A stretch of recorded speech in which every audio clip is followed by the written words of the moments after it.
André, a educação básica é a base de tudo, né? Isso. Conforme nós falamos. Já Rui Barbosa já disse isso há muito tempo. Já né? dizia, né?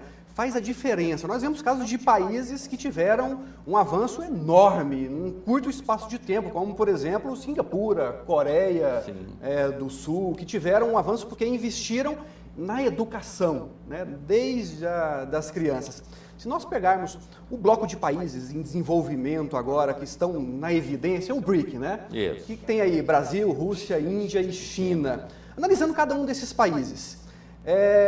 A Rússia é um país que, recém-saído do comunismo, ainda traz muitos vícios políticos, questões de ordem, de segurança, né? Da liberdade individual. A Índia, por mais que tenha sido um berço de filosofias milenares, é um país que traz um peso de milhões e milhões, 400 milhões de pessoas na linha da miséria. Exato. Né?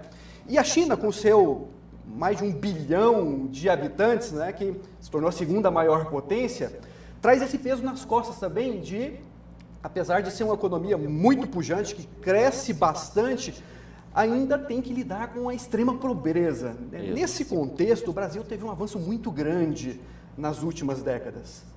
Eu diria até que hoje, se eu não me engano, nós estamos listados entre a 8ª ou 9ª posição como maior economia mundial. Sexta já? Sexta então, maior. estou até defasado. É. Sexta maior. E eu ousaria dizer que até o final dessa década, o Brasil será a 5ª maior potência mundial. Nós estamos caminhando para isso. Todos os indicadores econômicos mostram isso.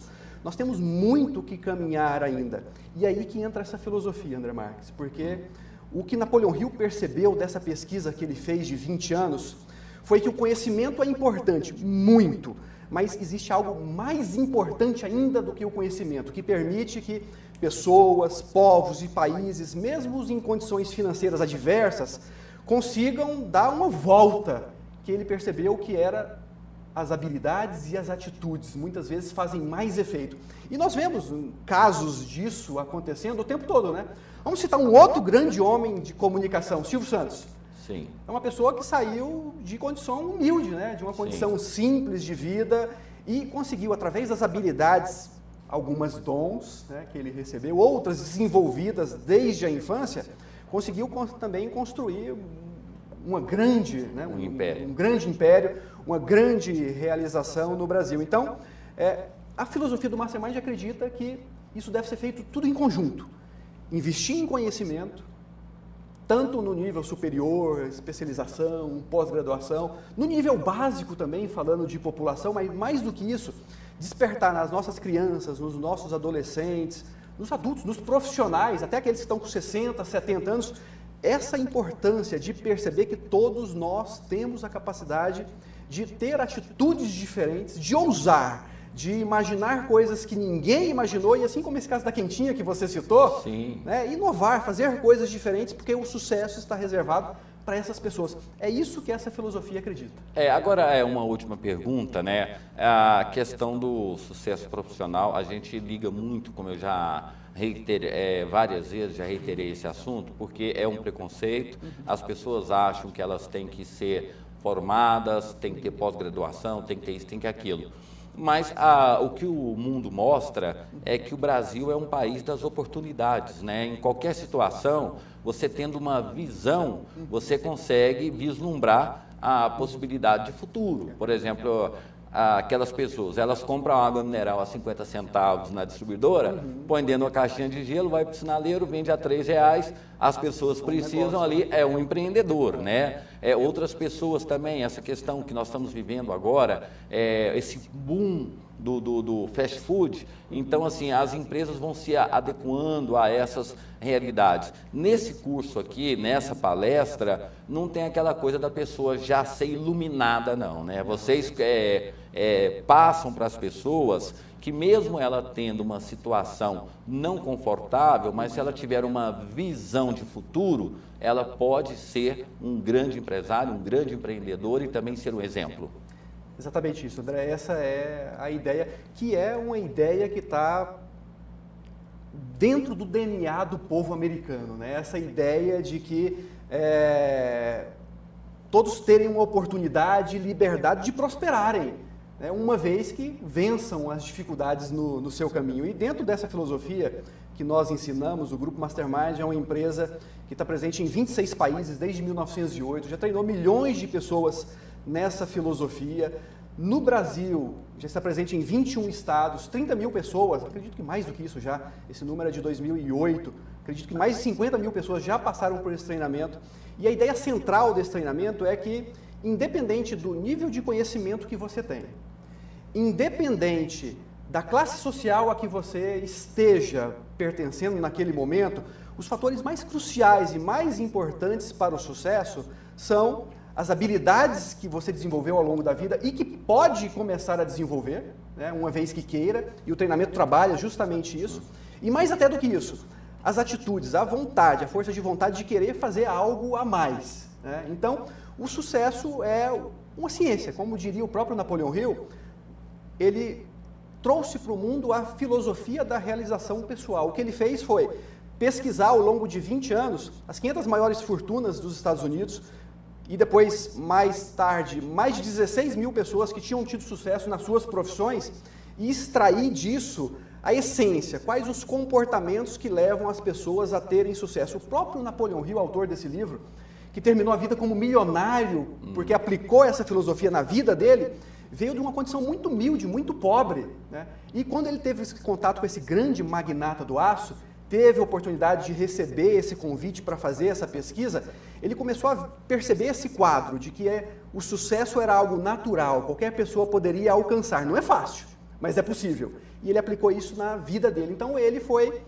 o autor e a cobaia, né, do próprio experimento. Seja, e provou que faz sentido. Na realidade, esse livro aqui não é aquele livro de autoajuda. É um livro científico baseado em histórias de pessoas que foram vencedoras, porque o que mais tem hoje é livro de autoajuda, né, que te estabelece 2 ou 3 regras como se fosse fácil colocá-las em prática. Então esse livro ele não é de autoajuda, é um livro de um estudo científico e foi traduzido ou transformado isso num livro para que as pessoas possam conhecer, porque Elair Ribeiro hoje ele é digamos aí, ele é a referência nacional em motivação, mas muitas pessoas compram um livro, mas não dão conta de aplicar aquilo que ele fala. Então isso aqui não é motivacional, isso aqui é uma experiência que foi feita e dessa experiência tirou-se valores ou até formas para que as pessoas possam entender e não agir da mesma forma.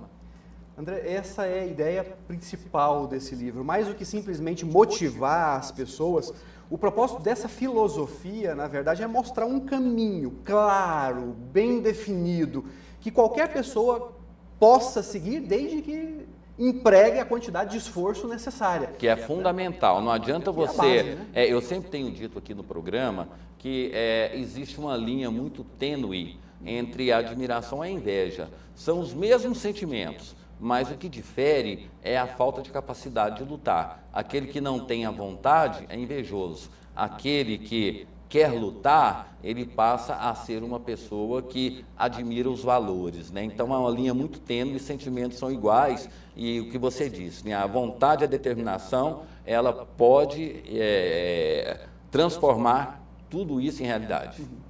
O propósito desse livro era justamente esse, porque quando esse livro foi escrito, em 1908 a 1928, ele foi baseado na história de vida de homens como Henry Ford, que revolucionou a indústria. Sim. Ele não revolucionou a indústria automobilística, ele revolucionou a indústria como um todo, né?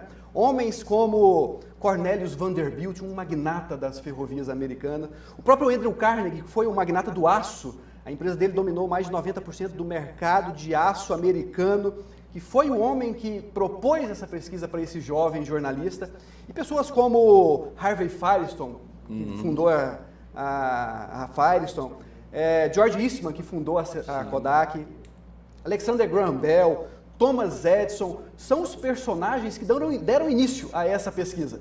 E o que Napoleão Hill fez foi estudar a vida deles para perceber o que eles fizeram. Transformou isso em um livro que foi escrito ao longo de 20 anos e, ao mesmo tempo, ele começou a preparar um treinamento para que isso se constituísse num modelo que qualquer pessoa pudesse seguir. Isso é a essência do povo americano. essa ideia de qualquer pessoa pode conseguir alcançar o sucesso porque a nação é criada para facilitar isso. E esse treinamento de ordem mundial, né, reconhecido mundialmente, trouxemos ele para o Brasil, trouxemos ele para Goiânia. Então, é um treinamento muito dinâmico, muito simples. O curso tem esse propósito de a pessoa que lê o livro se sentiu motivada, empolgada, que se sentiu com autoconfiança de mudar a sua vida, o curso vai dar o caminho certo para ela seguir, passo a passo, dia após dia. É muito prático como aplicar isso na sua vida. Cada uma dessas competências que eu citei. Por exemplo, como é que eu posso fazer para melhorar a minha liderança? Uma vez que eu sou um empresário, um líder, eu tenho pessoas sob a minha supervisão, como é que eu posso ter uma liderança mais eficiente, mais eficaz? Fazer com que o resultado das pessoas seja ainda melhor. Então, princípios para ter essa liderança mais eficiente, mais eficaz. E mais até do que isso, fazer a pessoa perceber que a liderança, mais do que um cargo e um crachá colocado, a liderança é uma atitude. Então, as empresas estão com e uma capacidade de se relacionar bem também, né? Porque tá ligado, né? A liderança, como o próprio Maquiavel descreve, né? Ela pode ser obtida de várias formas. Diversos meios, né? Pela força, pela imposição, ou até mesmo pela capacidade de se relacionar bem com aquelas pessoas que compõem o seu grupo, né? Exatamente. E nós falamos disso como uma liderança genuína mesmo, Sim. que é aquela onde as pessoas seguem por acreditar que a pessoa que é o líder, ele tem a preparação necessária para conduzir, porque esse é o sentido da palavra líder, Sim. né? Aquele que conduz, aquele Ele que tem que está ser à frente, admirado, né? e não temido. Exatamente, né? Dentro das empresas, essa é a nossa... Aí a gente discorda um pouco de Maquiavel, né? Que o verdadeiro líder, ele deve ser admirado, ele deve ser uma pessoa que é seguida pela força do exemplo, que é diferente do chefe de antigamente. Exato. Aquele que é seguido pela força do cargo, porque ele dá ordem, porque ele tem o poder. As pessoas podem até seguir esse chefe por medo, mas hoje em dia, no nível de liberdade que nós vivemos, nós não estamos no absolutismo de Maquiavel. As pessoas encontram outro emprego, outra empresa, onde elas se sentem mais livres, mais realizadas. Então, o líder que tem a capacidade de extrair o máximo das pessoas é o líder que dá o exemplo, é o líder que vai à frente, e o líder que tem essa inteligência interpessoal, inteligência emocional, de criar um sonho e criar as condições para que todas as pessoas trabalhem no sentido desse sonho. Agora, quando eu falo de liderança, eu gosto de ir ainda além, de mostrar que todos nós somos líderes, uma vez Sim. que liderança não é um cargo. Claro. Independente do cargo que você ocupa, do trabalho que você tem, você passa a ser um líder a partir do momento que você passa a ser uma pessoa admirada, que as outras tomam por referência. Então, a liderança nasce da iniciativa. Aquelas pessoas que têm iniciativa de fazer as coisas que são necessárias, independente de ninguém pedir, ou de ninguém dar uma ordem, ou de ser apontada para elas, são pessoas que têm iniciativa. E um pouquinho mais além do que aquilo que ela já é contratada para fazer, né? E um pouquinho mais além. Essa é uma lei do triunfo, inclusive, né? O Napoleão Hill, quando pesquisou, ele colocou 17 leis universais de sucesso. Uma delas, ele deu um nome muito sugestivo de hábito de fazer mais que o combinado. Exato. Ele falava que era o segredo dos campeões. Aquelas pessoas que fazem mais do que o combinado, prestam um serviço melhor ainda do que combinaram, prestam um serviço melhor do que o valor que estão sendo pagos, são pessoas que criam uma condição tal que elas vão ser admiradas, elas vão se destacar, elas vão ser respeitadas, ela cria um caminho de sucesso à sua frente. Isso é um segredo da liderança. Você falou sobre essa questão da vontade e determinação. Eu me lembro que, nesse caso, eu fui conversar com a pessoa.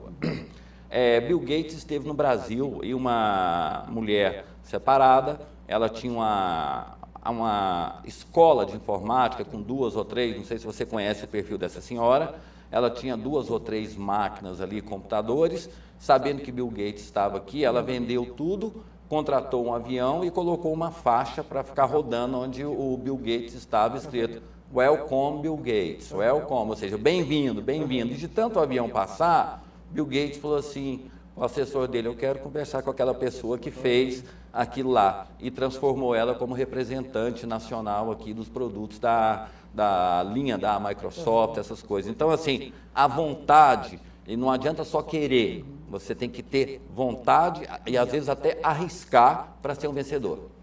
Eu não conhecia essa história, né? Até bastante interessante. Mas nós vemos muitos casos desses, de pessoas que fizeram a diferença, não porque tinham tido a oportunidade de estudar nas melhores universidades, mestrado, doutorado, ou nem sequer porque tinham um patrimônio muito grande, ou um padrinho, tinha uma estrutura financeira por trás, mas porque tiveram a ousadia, Isso. né? A criatividade, a visão estratégica de perceber alguma coisa Ou que até ninguém tinha arriscar percebido, tudo. né? Ou arriscar tudo, né? Falar, é minha última cartada, eu vou tentar tudo nisso aqui, como aquela história Da vaquinha e do monge. Da vaquinha e do monge, né? Jogou a vaquinha penhasco abaixo para nós não ficarmos apegados à nossa zona de conforto. Sim. Então, são raras pessoas que têm essa atitude, André. Ok. São raras, é preciso sair da zona de conforto. E é isso que nós trabalhamos ali com as pessoas que participam.